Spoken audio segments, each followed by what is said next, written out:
Kuteekuumirako kadde kalipota embeera y'obudde ng'omwanjuluze kuteesa mili okugikutuusaako enkuba ekyatonnyera ddala mu bitundu by'eggwanga ebitali bimu yadde ng'ekendeddemu ennaku zino. Era we ziwedde essaawa 3 ez'okumakya ga leero kalengeri weezizza milimitazi 26 n'obutundu 8 so nga gulowezza milimitazi 21 n'obutundu 7 Kotido 18 n'obutundu 7 so nga ate Entebbe weezizza milimitazi 6 n'obutundu 5 zokka. Kino kiviiridde ku mukubo gw'enkuba ogukyasaasaanidde eggwanga lyattu Uganda y'enkuba gye tukyafuna ennaku zino. Enkya ku makya tusobola okuzuuka n'akasana okwaka bitundu by'eggwanga ebisinga obungi omwo nga mwetabiseemu n'ebirengo gy'eko eyo mu nnyanja Nalubaale ssaako n'eyo mu Kabaale tusuubirayo enkuba okutonnya entonotono.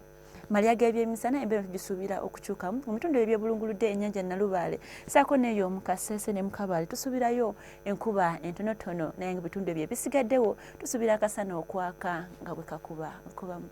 Ebbugumu erya waggulu tulisuubira okutuuka ku degrees 30 mu bukiikakkono bw'eggwanga lyattu 29 mu buvanjuba kwebyo ebitundu ebyebulungudde ennyanja Nalubaale mw'otadde n'ekibuga ekikulu Kampala 26 so nga ate mu nsozi ez'e Kabaale tusuubira okutuuka ku degrees 23. Era yagadde okumanya kwebyo ebitwetoolodde mu mawanga amalala tugamba nti Mombasa, Madrid ssaako ne mu Moscow tusuubirayo enkuba entonotono nga n'ebbugumu erya waggulu ligenda tuuka ku degrees 31 eyo mu Mombasa so nga ate mu Dubai akasana kagenda kwememulira ddala nga n'ebbugumu erya waggulu ligenda tuuka ku degrees 40. Abasiraamu mbagaliza ekisiibo ekirungi so nga ate teweerabira kunaaba mu ngalo na kubeera waka tulabagane enkya.